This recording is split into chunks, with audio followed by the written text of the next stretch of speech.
Fifth class, good morning. Now we start chapter 5, Greenland, the land of ice and snow. ये देखो, ये क्या है हमारा एरिया? ग्रीनलैंड दिखाया है.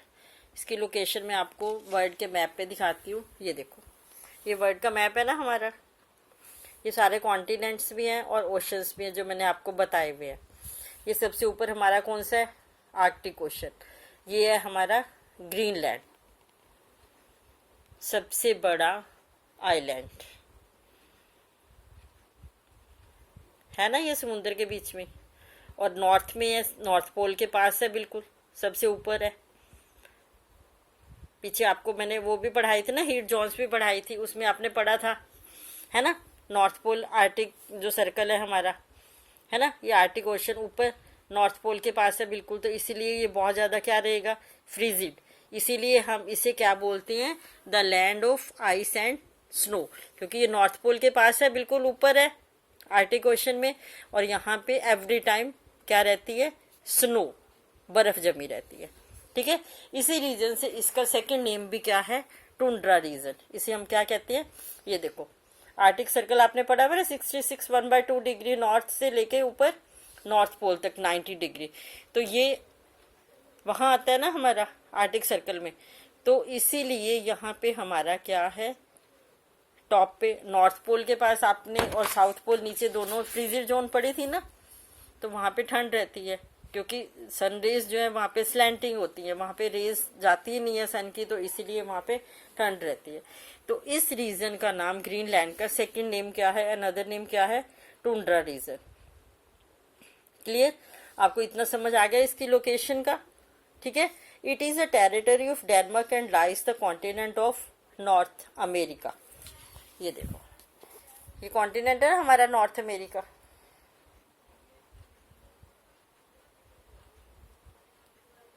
ये आपको दिखाई दे रहा है, उसी का एक पार्ट है ना कॉन्टिनेंट, उसमें आता है ना नॉर्थ अमेरिका कॉन्टिनेंट में, क्योंकि ये बिल्कुल ऊपर है, बहुत ज़्यादा हाइट पे है, नॉर्थ पोल के पास पड़ता है, ये आर्टिक सर्कल में आता है. तो इसीलिए यहाँ पे बहुत ज़्यादा बर्फ रहती है, स्नो रहती है. ठीक है. क्लियर सबको ये? अब ये देखो, at one point it is only 60 kilometre away from the Canada. Canada से सिर्फ 16 किलोमीटर ये दूर पड़ता है हमारा. Cape Morris, this is northern most point of the world, is located in Greenland. Cape Morris Jesup, ये जो पॉइंट है हमारा किस में आते हैं? ग्रीनलैंड में. ठीक है. नेक्स्ट है हमारा Australia, which is the larger than Greenland, is surrounded by water like an island, but we can Australia as a continent and not an island because it is very large. हालांकि Australia जो है, ये देखो, वो भी एक island है ना. उसको आइलैंड की तरह लेते नहीं हम, क्योंकि वो बहुत बड़ा है. ग्रीनलैंड जो है हम उसे क्या कहते हैं? आइलैंड कह देते हैं. आइस ऊपर है, ये बहुत ज़्यादा हाइट पे है, तो वहाँ पे एवरी टाइम स्नो रहती है, आइस जमी रहती है, तो इसीलिए हम उसे क्या कहते हैं? Ice island. क्लियर? और ये है तो वाटर बॉडी में ना. आइलैंड क्या होता है? A piece of land surrounded by water on all sides. चारों तरफ पानी है. इसी तरह से ऑस्ट्रेलिया के भी चारों तरफ पानी है ना. लेकिन ये यहाँ पे एवरी टाइम जो पानी है वो जमा रहता है इसका, ठंड के कारण. बहुत ज़्यादा हाइट पे है ना, तो ठंड रहती है बहुत ज़्यादा, है ना. क्लियर? अब आता है हमारा आइस कैप. आइस कैप किसे कहते हैं? कि जो चीज़, जिस चीज़ से, कैप का मतलब क्या होता है? कोई भी आप अपने सिर पे ढकते हो, कैप पहनते हो ना. कैप किसी को कवर करना, कैप का मतलब होता है. आइस कैप मीन्स बर्फ से ढका रहना. ठीक है ना. जो फुल टाइम वहाँ पे आइस रहती है आइलैंड में, तो वो बर्फ से ढका रहता है, तो इसी कवरिंग के कारण हम उसे क्या कहते हैं? Ice cap. Clear? The surface of ice cap looks like land, क्योंकि वो बर्फ से ढका रहता है, वो धरती के जैसा लगता है ना. नेक्स्ट आता है हमारा आइसबर्ग्स. आइसबर्ग्स किसे कहते हैं? कि अब जो ये बर्फ से जमा हुआ एरिया है, जो ग्लेशियर्स होते हैं, जो बर्फ से ढके रहते हैं, उन्हें हम कहते हैं, उनमें से जब बहुत बड़ा कोई टुकड़ा टूट के बर्फ का पानी में फ्लॉट करता है, जो बहुत बड़ा टुकड़ा उसका अलग हो जाता है, टूट जाता है जैसे, क्योंकि वो जितना ये एरिया सारा ये बर्फ का ही बना पड़ा है, यहाँ पे बर्फ जमी हुई है, इसमें से एक बहुत बड़ा टुकड़ा वहां से नीचे आ जाए, क्योंकि नीचे तो ये चारों तरफ पानी है ना, आप देख रहे हो, वाटर बॉडीज है ना। तो अब ये आइसबर्ग्स जो होते हैं, बर्फ के एक बहुत बड़े टुकड़े को कहते हैं। आइसबर्ग्स क्या होते हैं? हमारे बहुत बड़ा आइस का टुकड़ा।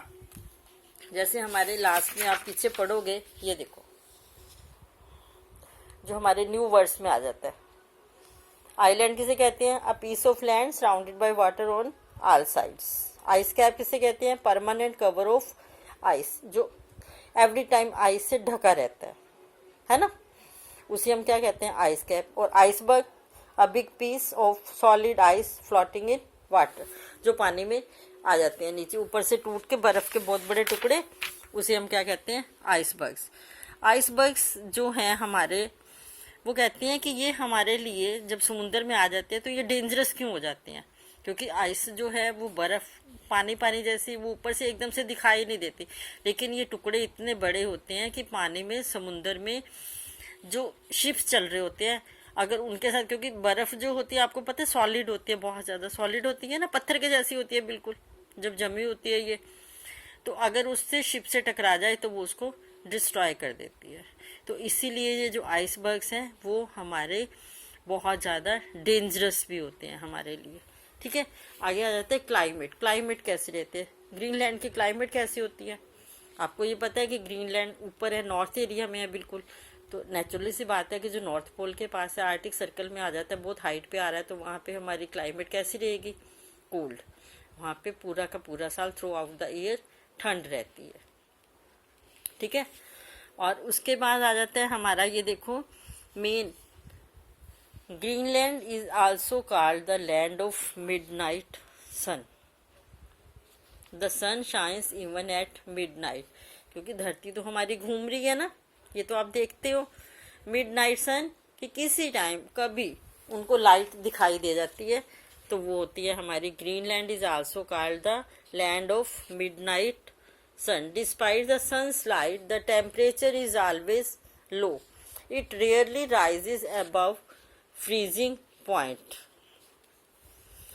लेकिन कहते वो सनलाइट के कारण भी कभी, डिस्पाइट द सनलाइट, सनलाइट के होने के बावजूद भी टेम्परेचर जो है हमारा बहुत लो रहता है, फ्रीजिंग पॉइंट पे रहता है। जैसे आप फ्रीज में आपके बर्फ जम जाती है ना, फ्रीजिंग, तो इतना टेम्परेचर लो रहता है। ठीक है, वेजिटेशन, वेजिटेशंस क्या होती है वहाँ पे? जहाँ पे देखो बर्फ है, एवरी टाइम बर्फ जमी रहती है, पानी नहीं प्रॉपर मिलता, सनलाइट प्रॉपर नहीं आती। जैसे आपने उसमें पढ़ा है डेजर्ट एरिया में, मॉसिस, श्रब्स, लीचन्स, ये वाली होती है ना, बुशेस, ये झाड़ियाँ ही होती हैं। तो यहाँ पे भी वेजिटेशन वैसी ही पाई जाती है, क्योंकि यहाँ पे भी प्रॉपर वाटर नहीं होता बहुत ठंड से। देखो डेजर्ट जो होते हैं, हॉट डेजर्ट भी होते हैं और कोल्ड डेजर्ट भी, तो इसे हम कोल्ड डेजर्ट कह सकते हैं, समझ लो, है ना, क्योंकि यहाँ पे ठंड है, पानी नहीं है ज़्यादा, धूप नहीं मिलती, तो इसीलिए हमारी वेजिटेशन भी उसी के अकॉर्डिंग कैसी रहती है? श्रब्स वाली। ठीक है, एनिमल लाइफ, एनिमल लाइफ कैसी है वहाँ पे? एनिमल्स कौन कौन से होते हैं? देखो रेनडियर और कैलिबस, ये तो मेन एनिमल है। उसके बाद है जैसे पोलर बियर्स हैं, वुल्फ्स हैं, फॉक्सीज हैं, और बहुत सारे एनिमल्स हैं। इसी तरह से डिफरेंट बर्ड्स भी हैं, आर्कटिक टर्न, डक, गीज, वेडर्स, ये सारे हमारे क्या हैं? बर्ड्स हैं। इसी तरह से सी, समुद्र के अंदर जो पानी वाले होते हैं, सील्स हैं, वेल्स हैं, सी बर्ड्स हैं। ठीक है, तो इस तरह से ये डिफरेंट टाइप्स के हमारे जो है वाइल्ड लाइफ है, एनिमल लाइफ है सारे। ठीक है, उसके बाद वे ऑफ लिविंग, लोगों का रहना सहना कैसे है? जो ग्रीनलैंड के लोग होते हैं उन्हें हम क्या बोलते हैं? एस्किमोस। वो कहते हैं मैक्सिमम कितने 80% लोग तो जो है वो एस्किमोस हैं, और उसके बाद बाकी के जो 20% बच जाते हैं उन्हें हम क्या कहते हैं? Dens. Eskimos are now called Inuit. वो कहते हैं उनकी अब जो देखने में वो कैसे दिखाई देते हैं, they are short. Short means height उनकी बहुत कम होती है। ये देखो इस पिक्चर में देखो, आपको दिखाई दे रही है ना, उनकी हाइट बहुत कम है ना। हेयर उनके बिल्कुल ब्लैक होती हैं। ये उनकी पहचान बता रहे हैं कि एस्किमोस देखने में कैसे लगते हैं। ठीक है, अब वहाँ पे देखो पानी प्रॉपर नहीं है हमारे पास, सनलाइट नहीं है, तो इट मीन्स कि उस एरिया की जो कंडीशंस, लिविंग कंडीशंस होंगी वो भी हार्श रहेंगी ना। फिर हार्श क्लाइमेटिक कंडीशंस है तो उसके रीज़न के कारण वहाँ की लाइफ भी उनकी टफ रहेगी, बहुत हार्ड रहेगी ना। ठीक है, उसके बाद वो कहते हैं both man and women wear same type of clothes. वो एक जैसे पहनते हैं क्योंकि एनिमल्स की स्किन से बनाते हैं ना, स्किन ऑफ एनिमल्स। जो वहाँ पे एनिमल्स जिनकी स्किन से वो कपड़े उनके गर्म रह सके, वो इस टाइप के कपड़े फिर पहनती है वहाँ पे, क्योंकि ठंड बहुत ज़्यादा है, बर्फ़ है, बर्फ़ में रहने के कारण उन्हें फिर कपड़े भी तो काफ़ी वो चाहिए ना कि जिसके अंदर उन्हें ठंड ना लगे, बिल्कुल भी हवा ना जाए। जैसे आप यहाँ पे बहुत ठंड होती है तो जैकेट्स पहनती हो ना, वेदर की, वह उसके लेदर की जैकेट्स पहनते हो, तो लेदर क्या कहाँ से आती है, एनिमल्स की स्किन से बनती है ना लेदर। तो वो एनिमल स्किन से अपने जो क्लॉथ्स बनाते हैं। फिर मेन और वोमेन एक जैसे ही पहनते हैं। वो जो जैकेट बनाते हैं उसे हम क्या कहते हैं, parka. Eskimos decorate their clothes with furs, beads and parts of animals. तो अपनी वो जैकेट्स जो बनाते हैं उनके ऊपर बीड्स लगा लेंगे, या जो एनिमल्स का जो फर एनिमल्स होते हैं उनका फर लगा लेंगे ताकि उसको थोड़ा सा सुंदर बनाने के लिए। अब वो रहते कहाँ पे हैं, वहाँ पे तो चारों तरफ बर्फ ही बर्फ है, तो वो अपना जो घर बनाते हैं वो किससे बना होता है, मेड ऑफ स्नो, कॉल्ड इग्लू। उनके इस घर को, जहाँ पे ये देखो ये बना हुआ है ना, ये स्नो से ही बना हुआ है, तो इस घर को हम क्या बोलते हैं, इग्लू। उसके बाद आ जाता है हमारा हार्पून। हार्पून क्या है, एक spear with a rope attach for hunting purpose. शिकार करने के लिए वो इसे यूज करते हैं। उसके बाद है डॉग्स, जिसको हम हस्कीज कहते हैं, वो किस काम आते हैं उनके, help the Eskimos to hunt seals, जो समुंदर में सील्स होती है ना, उसके लिए। और उसके बाद है उनकी जो बोट, ये देखो ये बोट चला रहा है ना, इस बोट का नाम क्या है, क्याक। जो छोटी बोट्स होती हैं उसको बोलती हैं क्याक, और जो लार्ज बोट्स होती हैं उसे ओमेक। क्लियर। ऑक्यूपेशन क्या है उनका मेन, हंटिंग एंड फिशिंग, शिकार करना और फिशिंग, क्योंकि समुंदर है वहां पे तो फिर समुंदर में वो फिशिंग ही करेंगे। इंडस्ट्रीज मेन कौन सी हैं, शिप बिल्डिंग और फिशिंग। ठीक है, और उसके बाद ट्रांसपोर्टेशन के लिए वो क्या यूज करते हैं, स्लेज किससे कहते हैं, एक व्हीललेस गाड़ी। ठीक है, उसके व्हील्स नहीं होते और उसको रेंडियर या डॉग्स उसको खींचती हैं। उसके बाद आ जाता है हमारा मॉडर्नाइजेशन एंड डेवलपमेंट।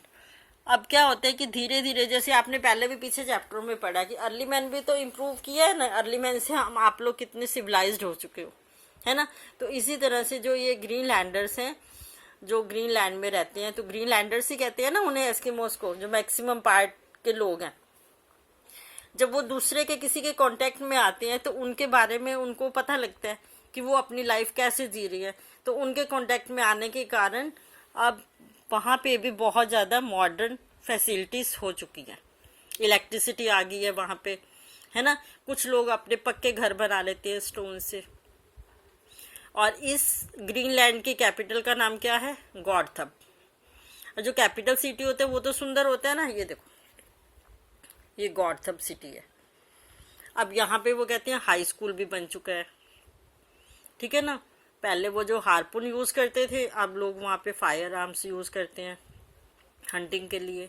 ठीक है, जो वहाँ पे वो बोट्स चलाते थे अब मोटर बोट्स आ गई हैं जो मशीन से चलती हैं। ठीक है, तो इस तरह से धीरे धीरे अब वहाँ पे भी जो लाइफ है हमारी मॉडर्न होती जा रही है। लोग जैसे जैसे धीरे धीरे दूसरों के कांटेक्ट में आते हैं, उसी तरह से उनके बारे में जानते हैं कि वो अपनी लाइफ कैसे जीते हैं, और वो फिर वहाँ पे अपने शहर में उसी तरह से इम्प्रूव करने की कोशिश करते हैं। अब होटल बन गए, लाइब्रेरीज, मार्केट्स, हॉस्पिटल्स, ये सारी चीज़ें अब वहाँ पे ग्रीनलैंड में अवेलेबल होने लगी। क्लियर बेटा? ओके, थैंक यू बच्चे।